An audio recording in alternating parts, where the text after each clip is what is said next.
बे समावहाय बड'लेण्ड बुब्लि नायगिरि नोंथांमोन बयखौबो बे समाव फुंबिलिनि गाहाम हामलायनायखौहाय जासि हरनाय जाबाय। बे समावहाय आं दिनैहाय दंफैयो गसाइगाव महकुमानि सिङाव थानाय नैबे सराइबिल समिति समाबाय मावख'नि साखाथियावहाय दिनैहाय बिथांमोना 23 आरो 24 अक्ट'नि बोसोरसालिया गेवलां मेलजों लोगोसे बिथांमोननि बिसायख'थिया दिनैहाय जानो थांगासिनो दङ। बिनिनो दिनैहाय बिसायख'थिया जागोन थावनि सराइबिल समाबाय समितिनि मावखुलियावहायनो 12 रिंगा 4 रिंगासिम बिथांमोना नैबे बिसायख'थिखौ खुंफुंनो आखायाव लादों।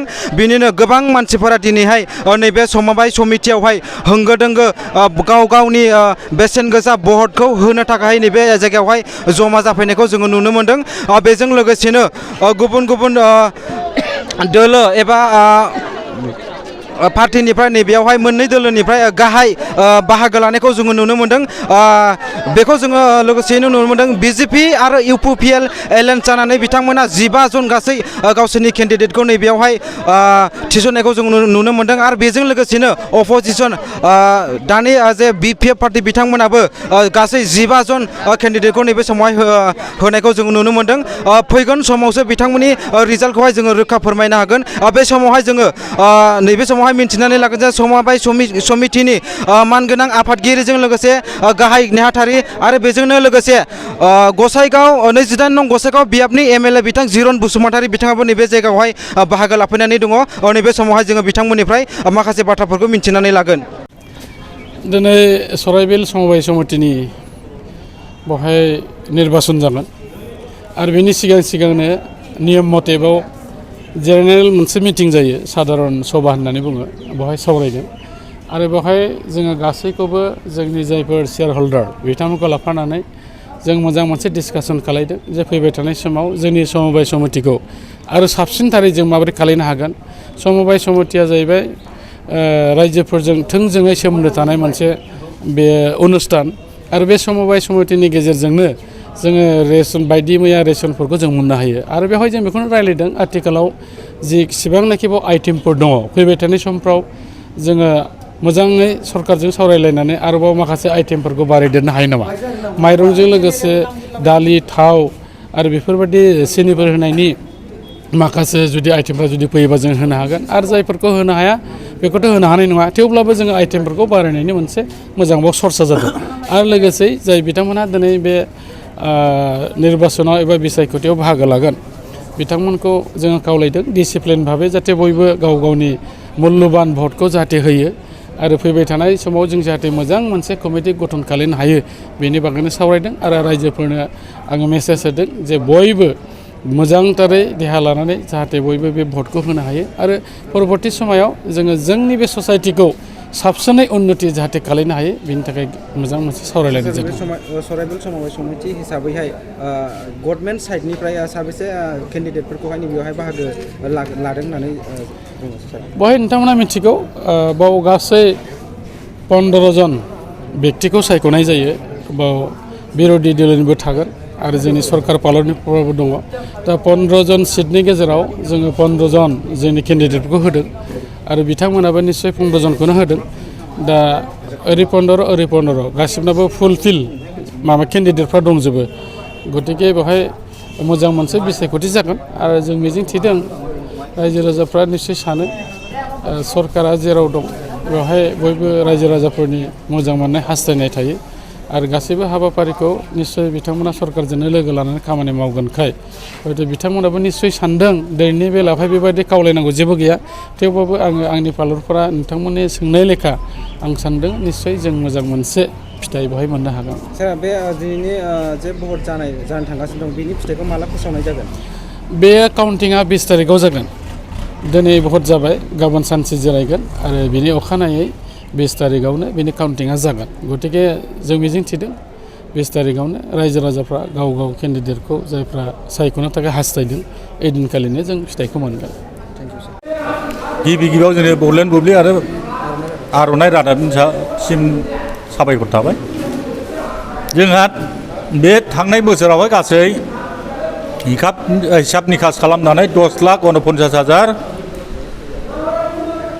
सामथिं थादों आरो लाबा सिगांनिफ्राय जोंहा बे बोसोरावहाय साबसिन माबा थादों लाब थादों। फैगोन नेक्स्ट इयार बा इलेक्सननि उनावहाय नोंथांमोना नैबे सराइबिल समबाय समितिखौहाय माबायदिहाय सालायलांगोन आरो डाइरेक्ट पाब्लिकफोरजोंहाय माबायदि सोमोन्दो लाखिगोन? जों फैबाय थानाय नैबे बोसोरावहाय जोङो ससाइटिखौ मोजां बेनिफ्राय साबसिन जों डेभेलप खालामनायनि लामायाव लादों। जों मोजां माबा लादों, जेरै प्रजेक्ट लादों, जेनेबा आइटेम लादों आरो बावहाय जों मोनसे आसनि लादों। गडाउन जोंहा गैया, गडाउन माने बेबसायनि सोमोन्दै जोंहा गडाउना खम जानानै दं, कनजाक्सन जानानै दं। जोङो मानो होनना बुंबा दानि माबायावहाय सम माइरङा खेबसे एकबारै मास मोननैया मोनसेयावनो उथायनांगौ जायो, बाव दोननो जोंहा गडाउन गैया। जोङो ओंखायनो गडाउन आसनि लादों आरो जोङो।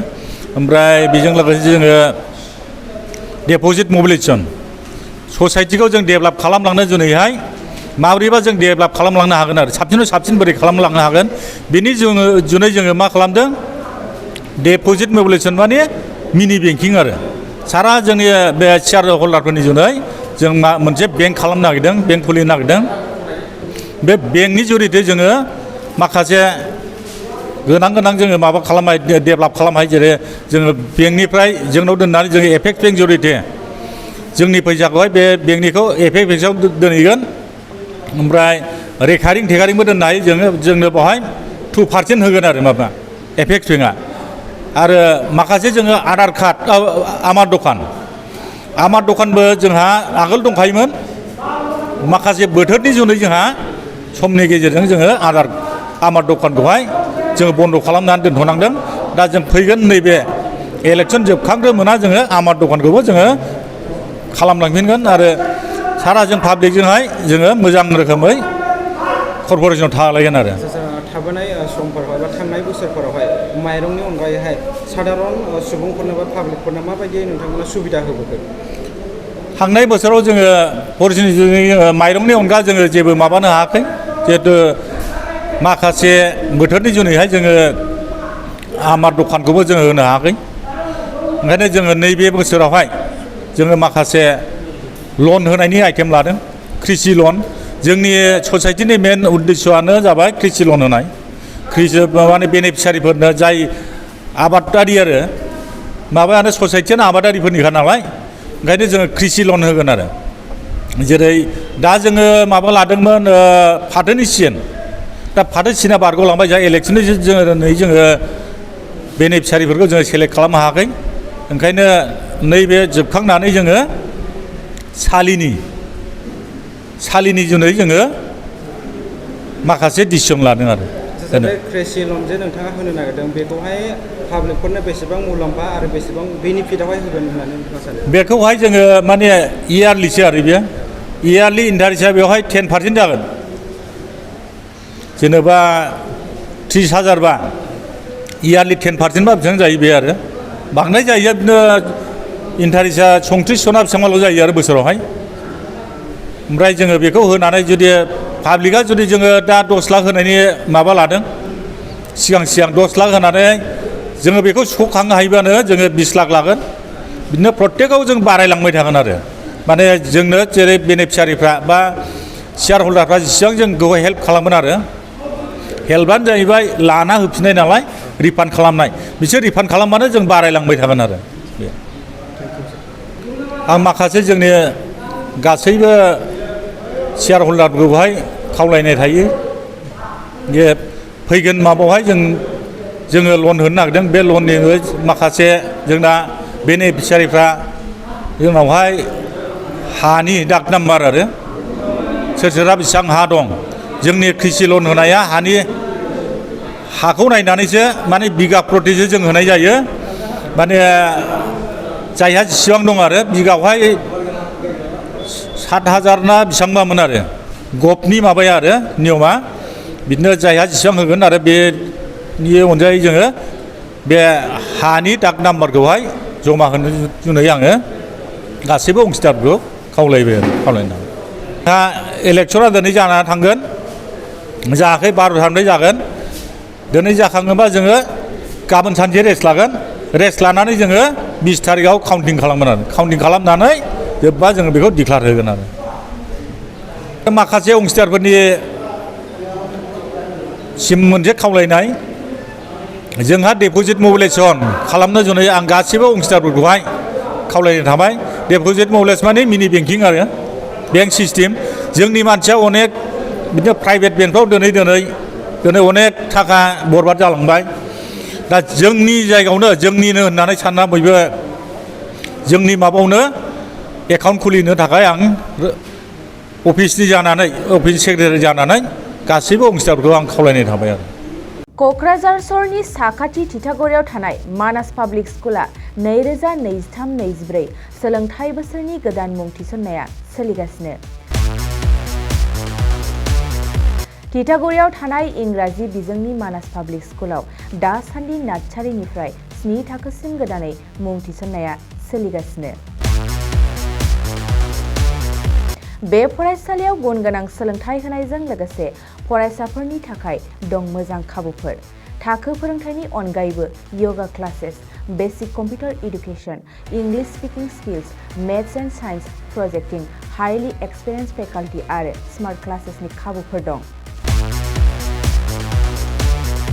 बेजों लोगोसेनो बे फरायसालियाव हौवासा आरो हिन्जावसानि थाखाय आलादा हस्टेलबो दं। गोसो गोनां बिजाथिफ्रा थिथागुरिनि मानास पाब्लिक स्कुलाव मुं थिसन्नोब्ला नैबे मबाइल नाम्बार 6000853288 एबा 8638167582 आव कल खालामनानै स्लट लानो हागोन।